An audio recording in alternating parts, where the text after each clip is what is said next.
Good day, brothers and sisters. It's your brother Rams here, and as always, I'm glad to be back on the airwaves, and I'm coming today to you with a very, very important message that I want to get across to all the peoples in America. That we're in a very difficult situation here, and I must pass this on today. It's of great, great urgency. But first and foremost, I always want to say I'm thankful to all my supporters out there.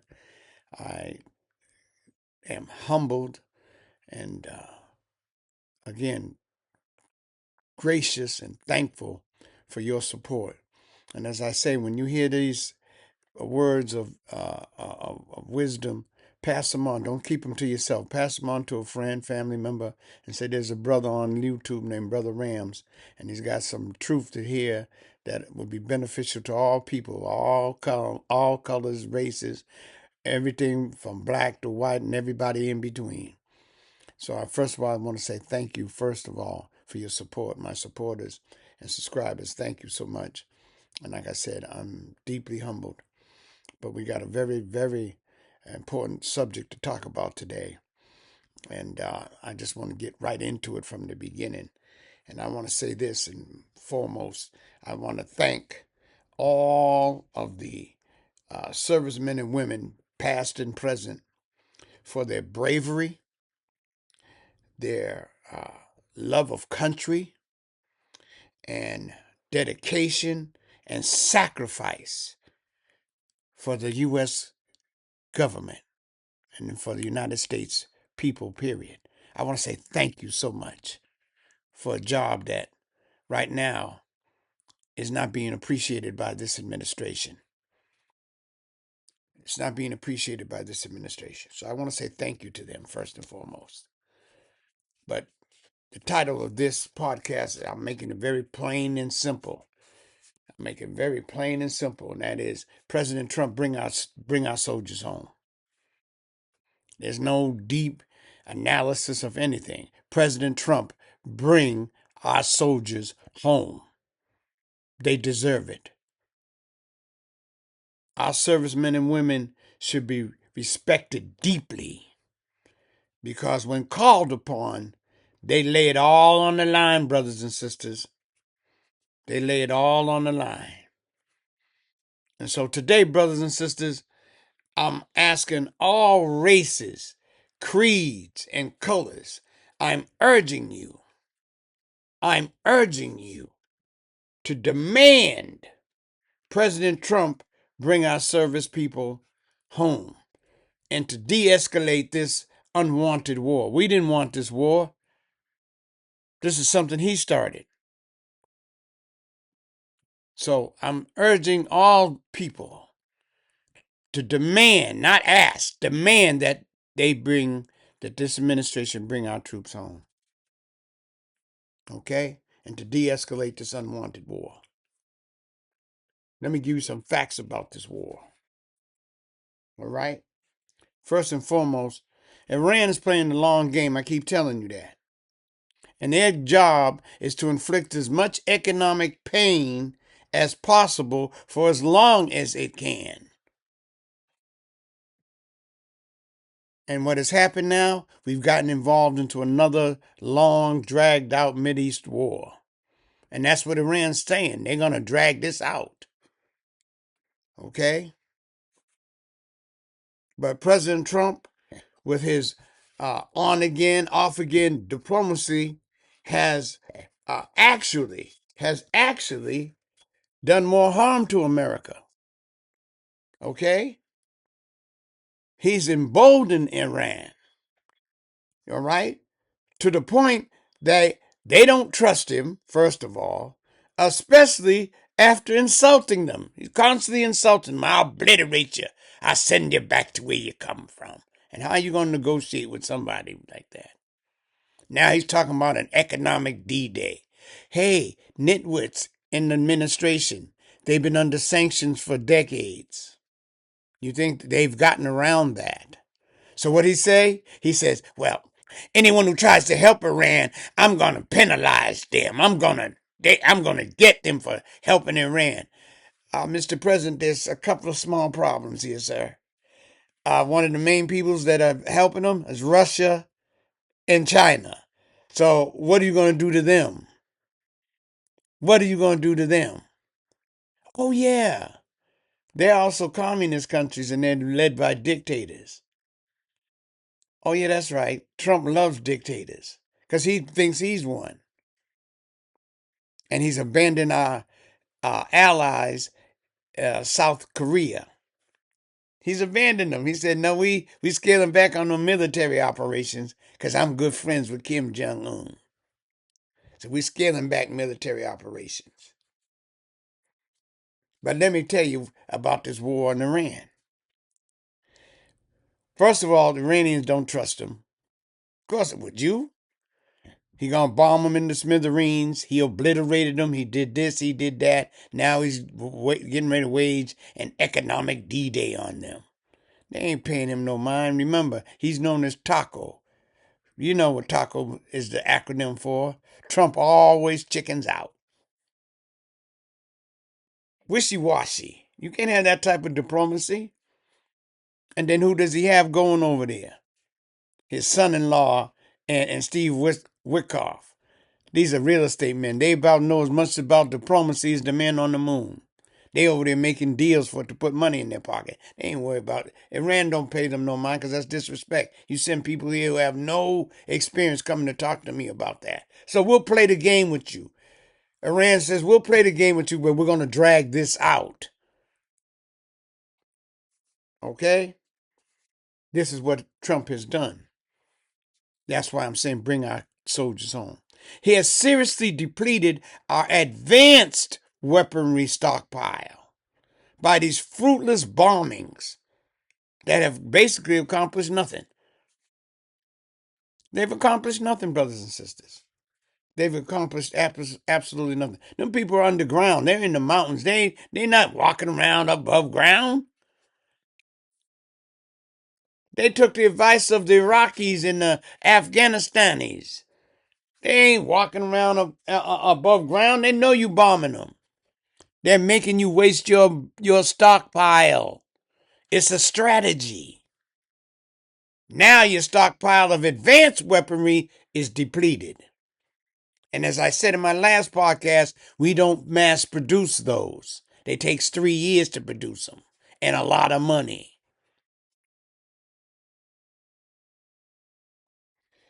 The Trump administration has claimed to obliterate Iran's missile and drone capabilities. That's a lie. They're still using drones and missiles.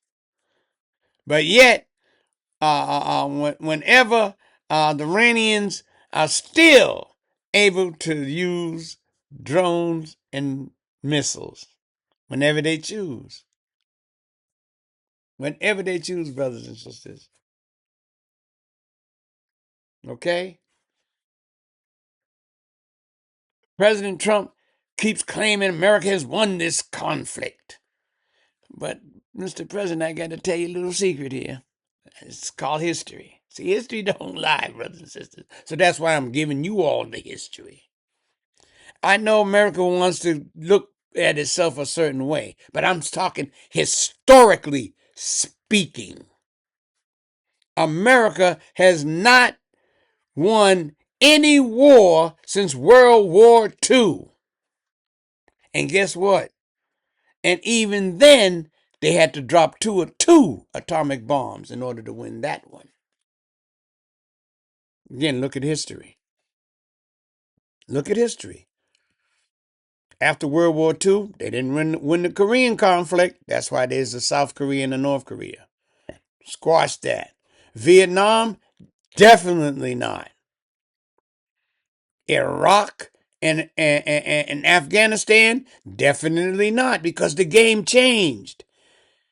Everybody got their lessons from Vietnam on how to deal with the imperialist invaders. A new strategy formed. Use the terrain. In Vietnam, they dug tunnels. They used the thick rainforests. In Iraq and Afghanistan, They used the mountains. They used the mountains. Same thing now in Iran. They're using the mountains and they're using the Strait of Hormuz. They're using the terrain as part of their weaponry. They don't have the tons of bombs. And guess what? Neither do we, because he's depleted the advanced weaponry stockpile. Remember, America has not won a war since World War II. And it took 2 atomic bombs to stop that one. All right? Remember, President Trump, I, along with many other Americans, want you to stop these false narratives about the conditions of some of our Navy ships. Stop your disparaging remarks about our soldiers on how you believe. Remember? He made the disparaging remark, well, I think that, they should be staying longer. And then made up some damn lie. This admiral came up to me at a function, and he came to me and he said, "Well, guess what? We used to being deployed even longer than that." That is a lie. What's the general admiral's name? What's his name?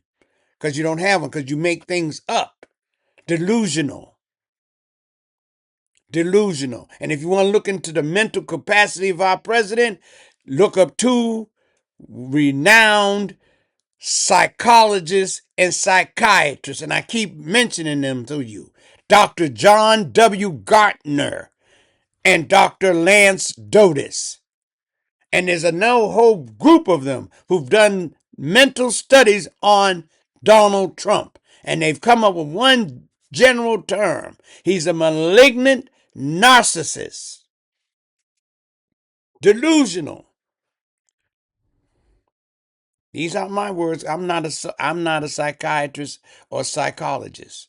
I'm taking the words of those who are professionals. But again, there's been no sympathy from our president. Now let's take a look at our president and the military. First and foremost, this is a president that dodged the draft by getting a doctor to write a bogus letter for Trump about he had bad feet. Joke. To dodge the military. But yet, spent many years walking his various golf courses. Remember, he got all golf courses all over the place. Now, he didn't always ride in a cart. Brothers and sisters. He walked. But you got bad feet to avoid Vietnam. Oh, yeah, and by the way, none of his children ever served in the military. None of his children. And you got the nerve to talk about soldiers. And I also want to remind all the brothers and sisters out there, black, white, and everybody in between. Remember he said this about at D-Day when he went to visit that cemetery? And I'll never forget this. He said, well, those guys are suckers and losers. Now see, brothers and sisters, I take serious umbrage with that. Why? Because I have family that's been in all branches of the military and have laid down their lives for the military. All branches. Navy, Army, Air Force, Marines. So I've talked to them, those that are still living. Especially a cousin of mine who's in the Navy, who's been in the Navy. He's not now, he's been retired. But still. So I said, well, tell me what this deployment thing is like. He said, man, and this is different than any deployment he's ever seen. Because see, what happens usually is when they deploy, they stay out there for a certain amount of time, but they go into port. They make port calls. I said, cuz, explain that to me. He said, that's when they go in there, and while they're docked, The ship restocks, does any mechanical repairs, and it gives the soldiers time off. Time off, which is a key piece. But let me give you some deployment details about this USS Abraham Lincoln. They departed November 21st, 2025 from San Diego. That was their home base. So they left November 21st. Their original return date was supposed to be May of 2026. That's only supposed to be 6 months. And that could be a normal deployment, my cousin said. But they have port calls. But there's a problem, right? Because what happens is at the port calls that they did make, they made one in Oman and they made one in Guam. But the area is so dangerous they couldn't stay there and get the necessary repairs or restock. Okay? So the original return date was supposed to be May, 6 months. They were relieved in the region by the U.S. George Washington. They finally got relieved by the USS George Washington. Okay? But where did the George Washington come from? It came from the Western Pacific. Now let's take a look at this. This has now exposed us, our weaknesses. We got an incompetent defense secretary, has no clue about what he's doing. This left the Western Pacific, because the George Washington was in the Western Pacific, the carrier group for George Washington. That left the region with no forward deployed carrier in the Indo-Pacific region. No carrier there at all. That means as we say in the hood, our pants were down. We could have got spanked. We had to take a carrier from one area and bring it to the other, and then send that carrier to back home to redock and be restocked and fixed. See, this is what Hegseth, again, totally incompetent. I got to say a little piece right here about Hegseth, because he's totally incompetent. He's a DEI hire because he's a flunky, a lackey, and a sycophant. Remember, he was on Fox as a commentator. Now he's the Secretary of Defense. This is fact. He was only a major in the military. So he only was at the level of carrying out orders, not making orders. When he made an order, it was to carry out someone else's order. He wasn't there planning objectives and strategies. He has no experience with that. Totally incompetent, Pete Hegseth. Remember, I'll let you think about what some of the mistakes he's made right off the bat to show you that he was incompetent. Still is incompetent. Remember right off the bat, there was a bombing mission, and he was on an unsecured line talking about tactics, what was to be used, the timing, all of that. I didn't forget. He should have been fired right then. With all the secure lines inside the White House, he comes outside and uses an unsecured line. That should have got him fired right there to show you he's incompetent. He has no exit strategy. Remember, again, I'm refreshing your memory to think back.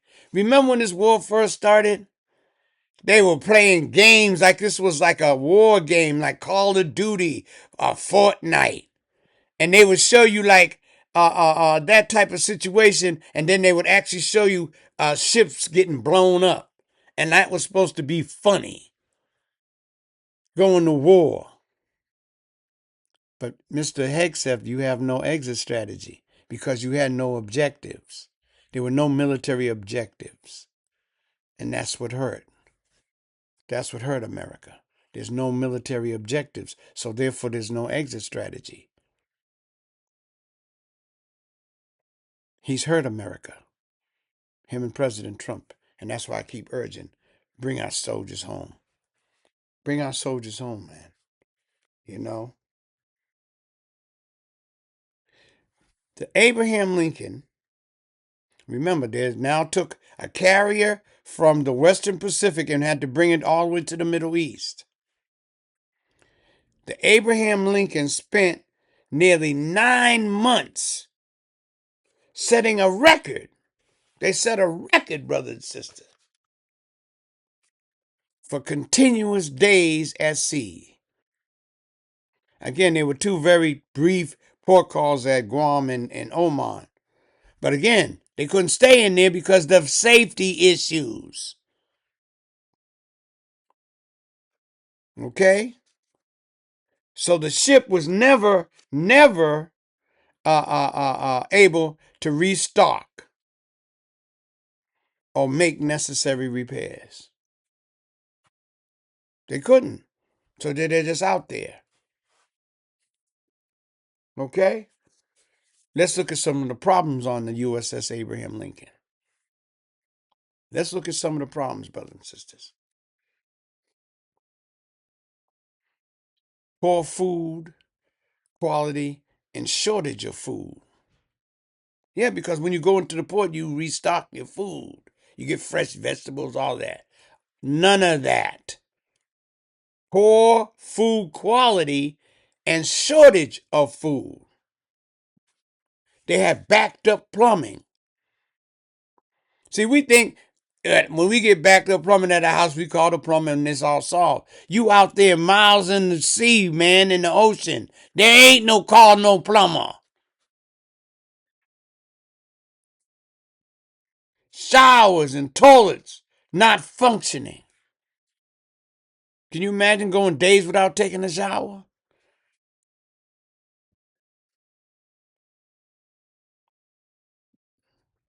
And then this is the part that I've heard of and I checked out, but this is another issue too. The female soldiers, what?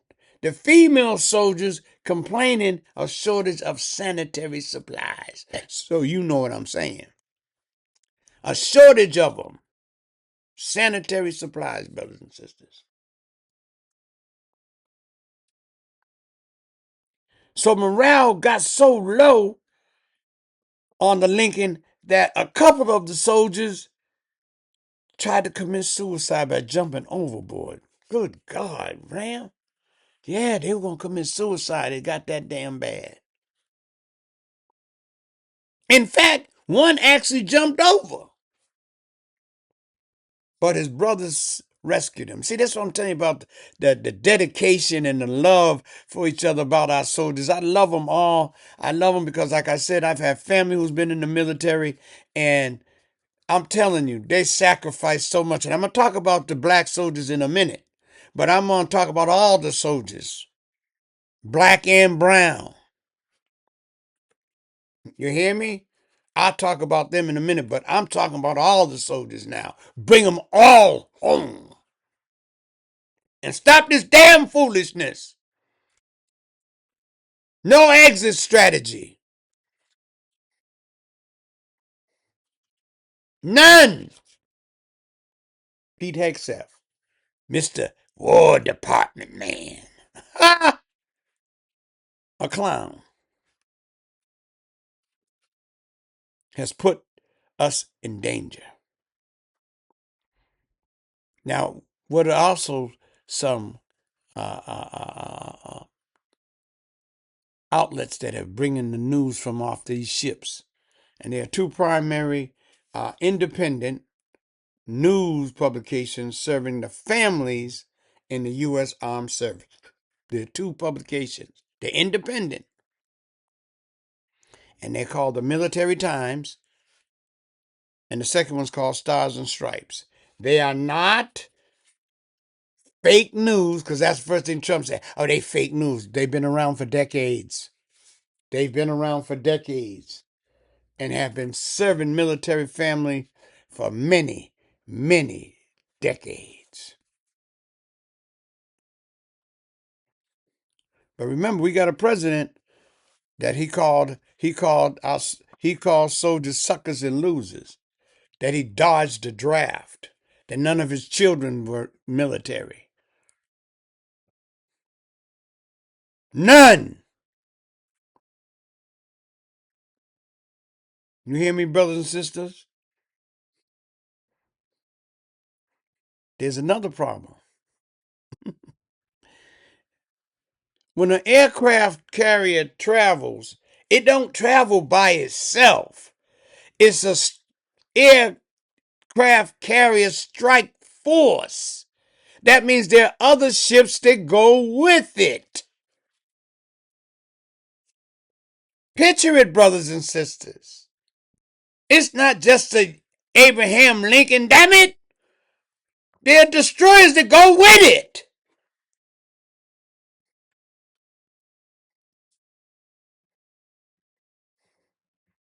And it has been reported, again, from these news, reliable sources, that one of the destroyers is facing similar problems as the Abraham Lincoln. Similar problems as Abraham Lincoln, brothers and sisters. Similar problems. Including one of the destroyers was out there for 4 days without air conditioning. Now remember, they are down below. There's no air circulating. It's hot. This is what my cousin told me. He says, it's hot in there. It's hot in there. And now I'm going to bring it on home for you to clearly understand this. Why I say, President Trump, bring our soldiers home now. Fatigue. Oh, what do you mean? You can go downstairs and go to sleep. No, you can't, damn it. You just can't go there and go to sleep. You must be battle ready. 25 hours a day. You gotta be ready. That's why fatigue is a big issue. They must be battle ready 24 hours a day.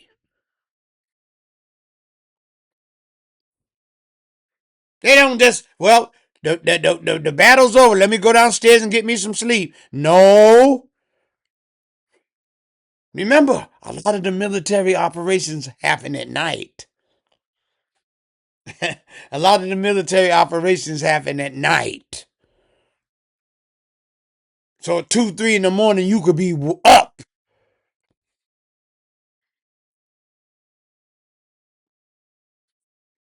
President Trump, bring our soldiers home.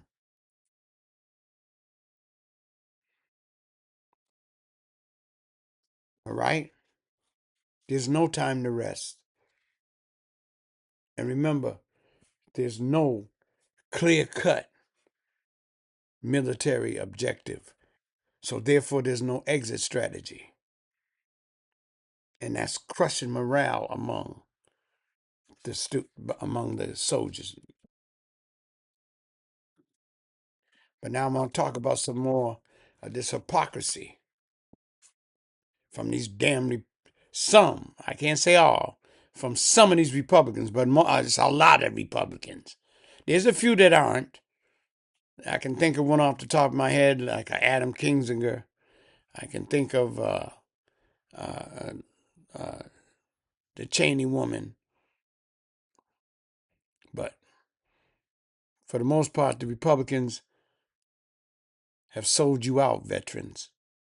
and military. And this is the hypocrisy of them all. You know, on Veterans Day and Memorial Day, they up here puffing up all the soldiers and, oh man, we love you. We thank you for your service. Skinning and grinning. Like I said, and like my daddy would say, they need to take them out to the woodshed and give them a good one. They need to be taken to the woodshed and spanked on their behind. Here's the hypocrisy. I'm going to lay it down for you. They love our military so much. But guess what they did, these Republicans in the big, beautiful bill and Doge? This is what they did. 1.7 million veterans rely on Medicaid. 1.7 million veterans rely on Medicaid. But the Trump budget slashes 900 billion. That's billion with a B. Over 10 years. So that's the basic math. That's cutting 90 billion every year for our veterans. But you love our veterans so much. You damn hypocrite Republicans. 1 out of 10 vets receives health care coverage from Medicaid. That's a fact. And they're going to cut it 900 billion with a B over 10 years. But you love our veterans. More than half of all veterans, approximately 9.3, rely on Medicare. Trump's budget cuts 500 billion over 10 years. Now think about it. The Medicaid is cut by 900 billion. The Medicaid is cut by, Medicare is cut by 500 billion, The Medicaid is cut by 900 billion. That's $1.3 trillion gone from our veterans who are out there in the sea.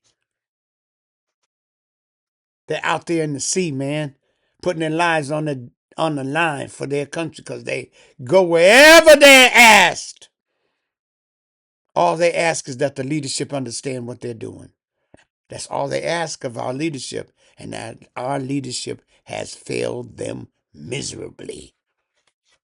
I'll say it again. The Trump administration has failed them miserably. Oh, yeah, there's another piece, too. The ACA, Affordable Care Act. The Trump budget will cut $844 billion from the ACA, again, over 10 years. This is over a 10-year period. But still, that's 84.4 billion a year for 10 years. Affordable care for our veterans. Affordable care for our veterans, brothers and sisters. They don't deserve it, but they're sacrificing right now. Support them. Love them.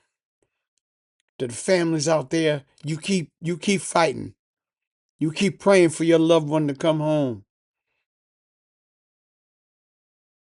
You keep fighting and you keep loving. Because this is important. This is important. And so I want to say that, brothers and sisters. Oh, I also want to say this. That right now I'm going to pivot just a little bit.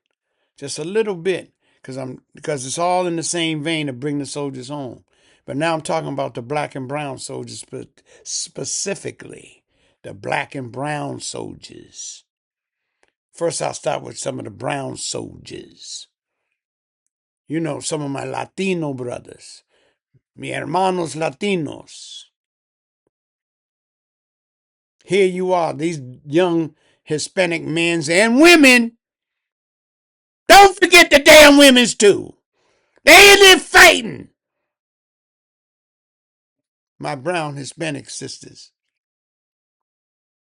But yet in America, you run them down. You kill them.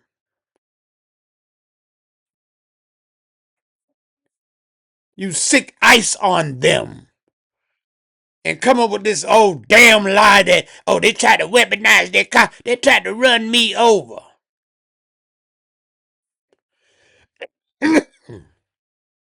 Brother Ram, you fired up. You damn right I'm fired up. Bring our soldiers home and get them out of this foolishness, especially since you disparage them and disrespect them so. My brown brothers, my Hispanic brothers, now their children can't go to school because they got to hide. But yet here, those brown and black bodies out there fighting for America. But yet and still you terrorize them when they're in America. Take them to these detention centers. Deplorable detention centers.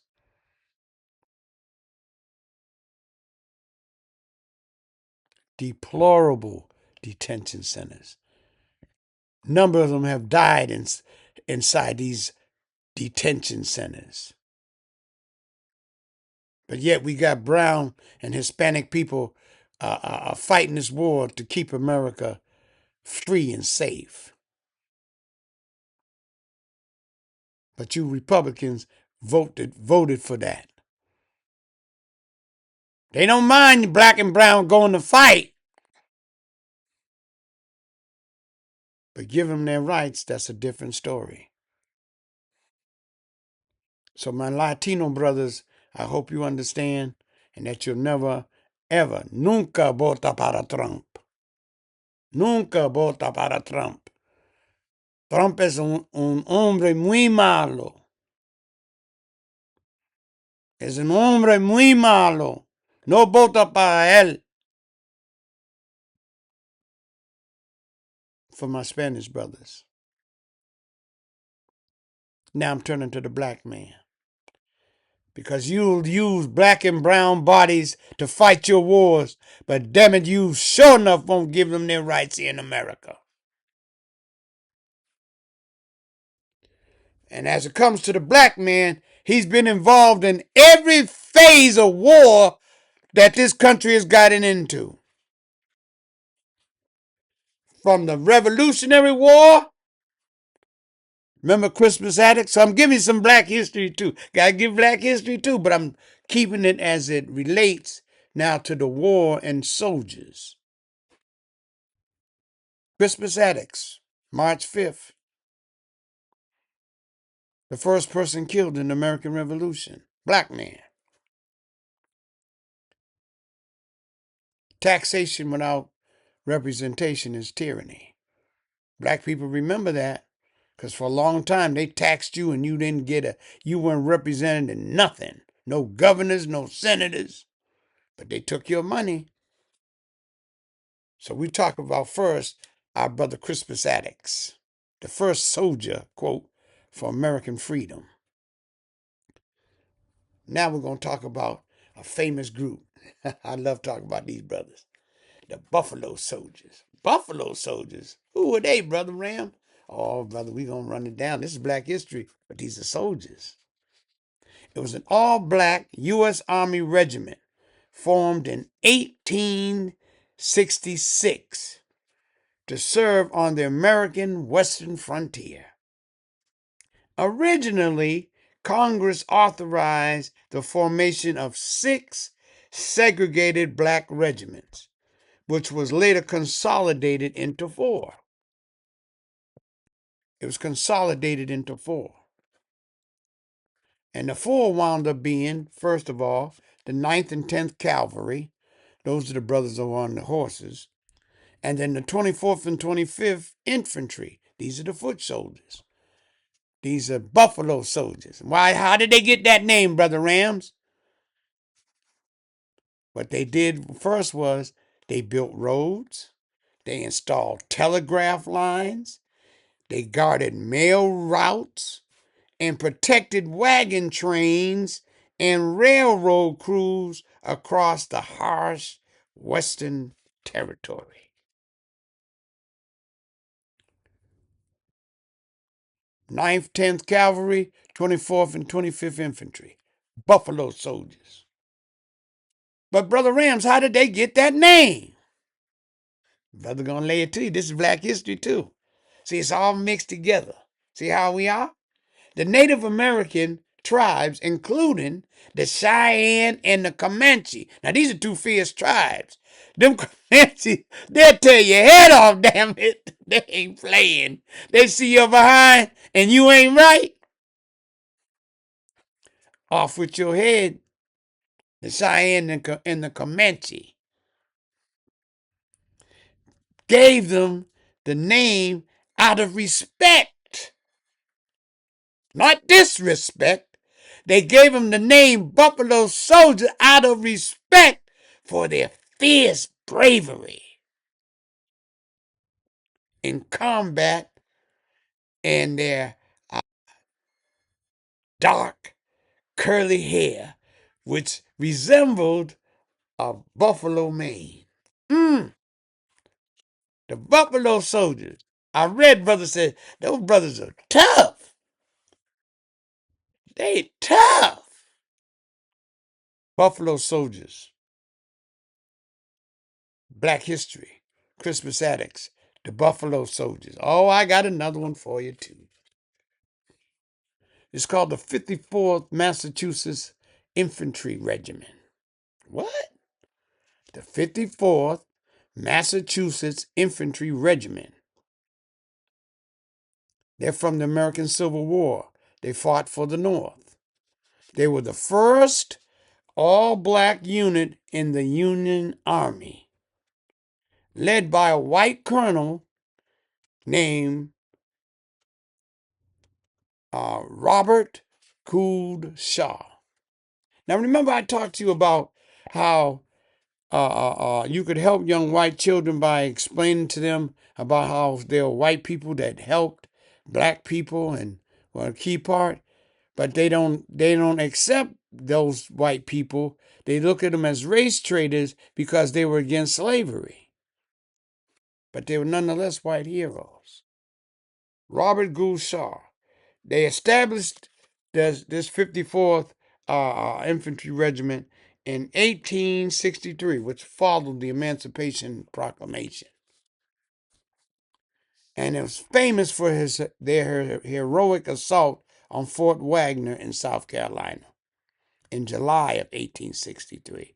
See, the Emancipation Proclamation was signed in January in 1863, and then by July they had formed the 54th Regiment, Infantry Regiment of Massachusetts. It was they stormed South Carolina's Fort Wagner, but it was a heroic effort. But the unit was repelled, and the 54th suffered heavy losses. They suffered some heavy losses in that battle, but nonetheless, the 54th was fighting for freedom, justice, and equality, even though they had just come out of slavery. Again, to defend America. To defend America. Buffalo Soldiers, 54th Regiment, Black History. Here's one that you know. The Tuskegee Airmen. What? They were the first African American military pilots and support personnel in the U.S. Army Air Force. It wasn't the Air Force, it was the U.S. Army Air Force. They were fighting in World War II and they were trained in Tuskegee, Alabama. They formed the 322 Fighter Group. The 322 Fighter Group. Okay? And they were renowned for their exceptional skill in protecting American bombers. And they were known as the Red Tails. You know why they were known as the Red Tails? Because they painted the nose of their plane and the propellers and stuff. They painted them red. See, black people, like I told you, you got to love us because we We're creative. In spite of what you've tried to do to us, we're creative. Another black group in the military helping for freedom, justice, and equality for all Americans. Okay? For freedom, justice, and equality for all Americans. Oh, I'm giving you some more, brothers. The 761st Tank Battalion, the 761 Tank Battalion. It's an all African American independent armored unit in the U.S. Army during World War II. Okay? And they were nicknamed the Black Panthers. Oh, yeah, the original Black Panther. See, you know Wakanda and all that. These brothers were on the what they called the Black Panthers because the tank that they rode in was a Panther tank. So they were the Black Panthers. The original, damn it! You hear what I said? I'm giving you your history of our service to America. Fighting died for our freedom, for American freedom for everybody. You know what their motto was? Come out fighting. Good Lord. Those brothers was something else. But guess what? They were the first black armored unit to enter combat, serving with distinction under, guess who? General George S. Patton. You've heard of Patton. They served under Patton. And Patton's Third Army spent 183 days. Excuse me, these brothers spent 183 days consecutive in combat across France, Belgium, Germany, and Austria. And they also fought, remember this battle? Battle of the Bulge. Black Panthers were there, the brothers. Sure they was. But you know your brother Rams, he would be remiss if he didn't talk about some black women. I got to talk about them. But again, it's all related to the military and what we've done to sacrifice for America's freedom, justice, and equality. What we've done, how black women contributed to this. And it's my favorite group is called the 6888, better known nickname is the 6 Triple H. The 6888, the Central Postal Directory Battalion. Like I said, it's called the 6888. It was a predominantly black female unit of the U.S. Women's Army Corps. Women's Army Corps is known as the WAC, W-A-C, Women's Army Corps. And during World War II, it is led by Major Charity Adams, black woman. It was the only all-black female unit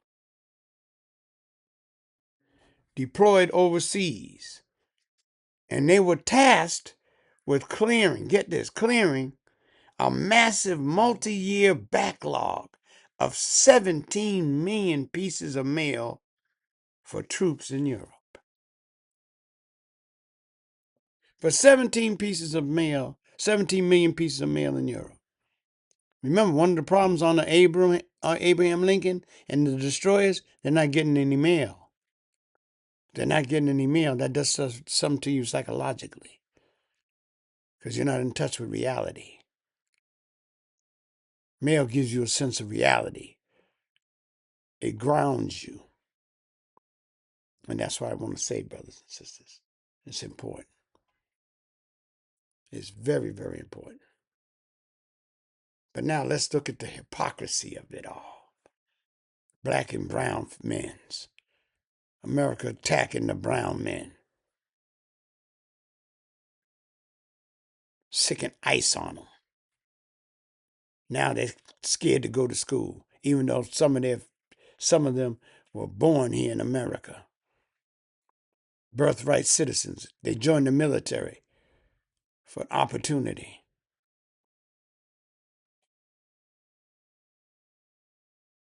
But again, it's important to understand.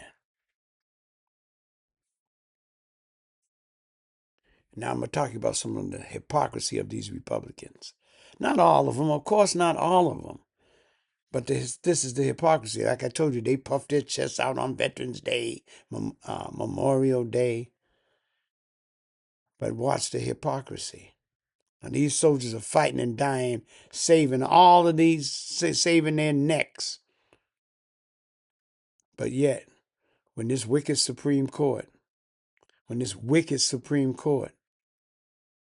allowed the redistricting of these states to create more spaces, in essence, for Donald Trump, the Republican governors rushed to their state house to redraw the lines and eliminate black voting power. Black voting power. But yet and still, here we are fighting for America. And it's a shame. To eliminate black voting. This is the hypocrisy of the Republicans. And again, not all of them, but enough of them. And now, as to black people, I gotta say, watch out. Watch out for this trick. Watch out. Remember, so now they got this thing called the Democratic Socialists. That's a position, Democratic Socialists. So what does Trump immediately go and say? Oh, they're communists. Oh, they're communists, you know. Watch out for that trick. It's a trick.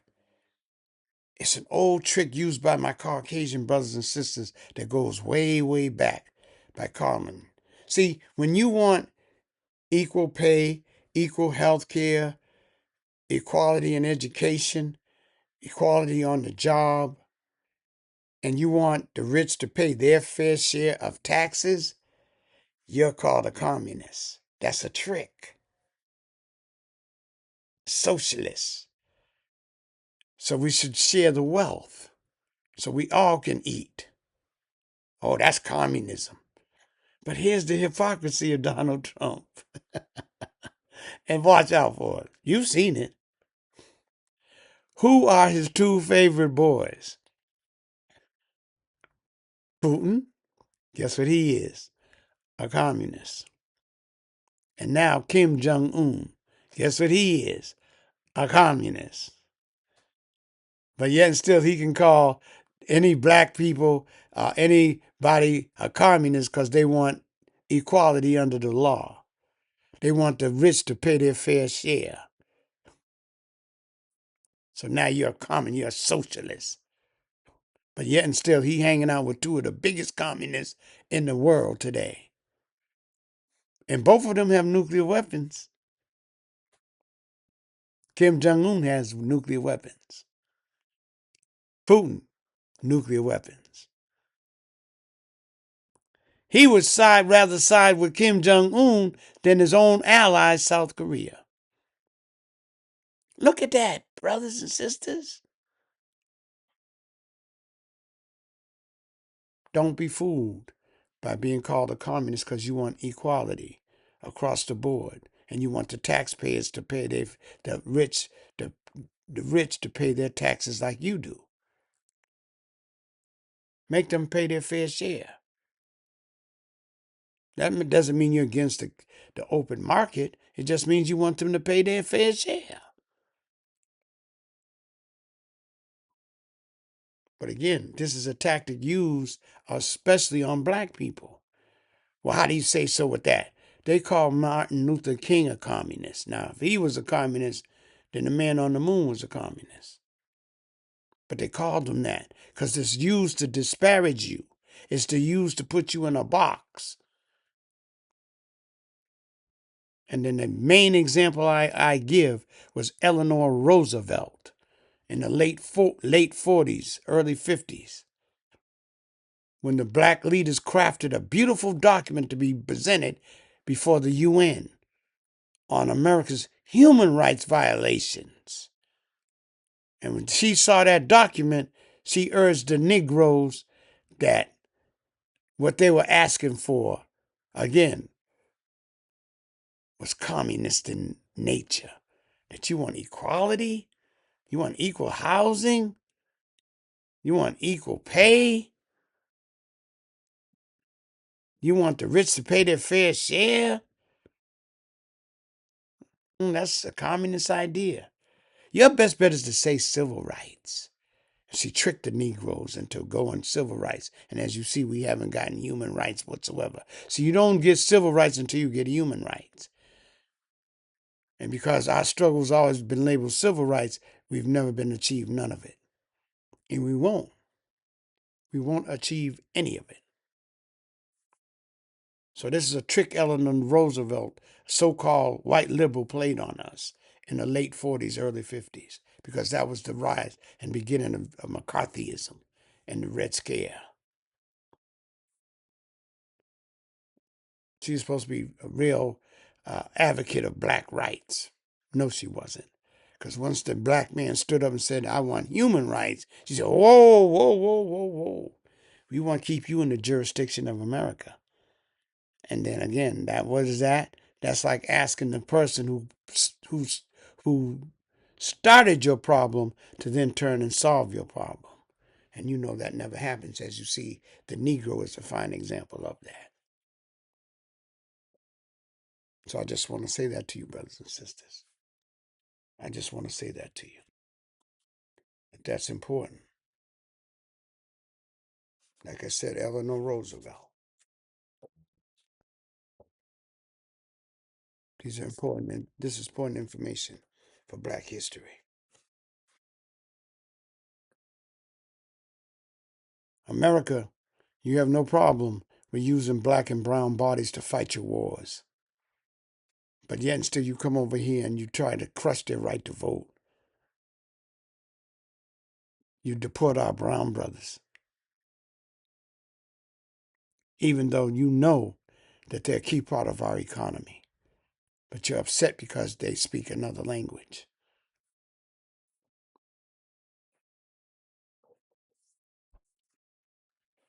Understand what I'm saying, brothers and sisters. This is critical. As I always say, brothers and sisters, when you get this knowledge, pass it on. Don't keep it to yourself. It must be passed on. It must be passed on. And to Donald Trump and his administration, President Trump, I'm asking you, urging you, demanding of you, bring our troops home because they're in danger.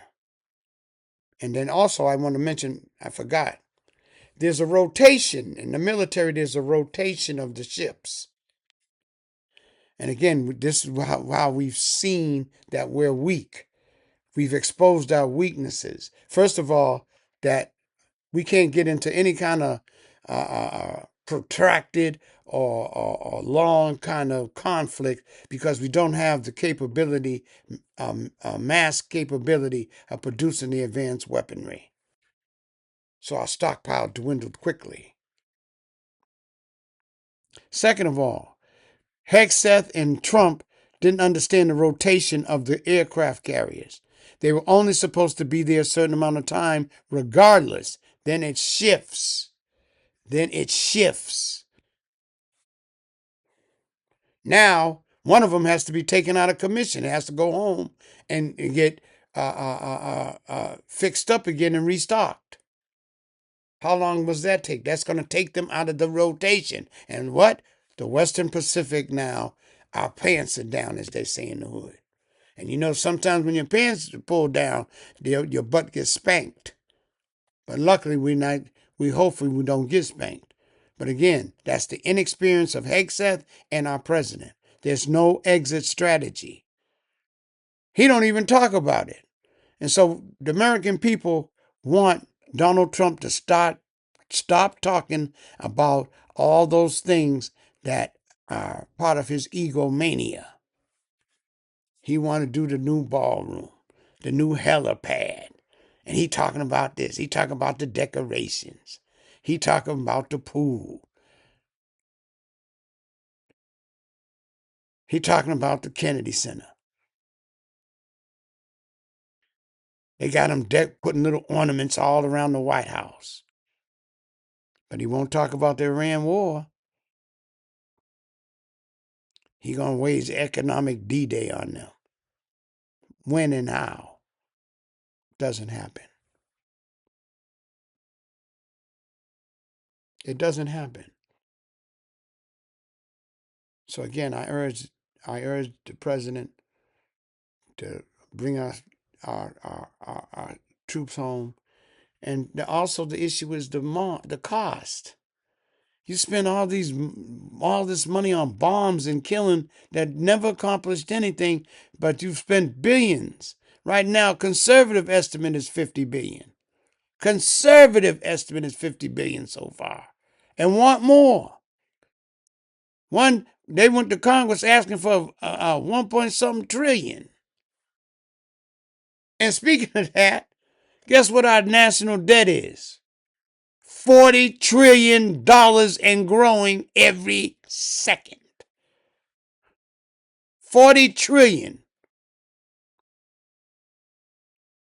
But instead of using those billions being spent on this useless war to help with our healthcare system, we're just bombing uselessly. So again, brothers, I just want to say thank you so much for all you've done in terms of passing this word on. Continue to pass this word on. I'm forever grateful and forever thankful. Continue listening to your brother Rams. Pass the word on. I'm on YouTube. And may God bless you. And may he keep you safe. Thank you.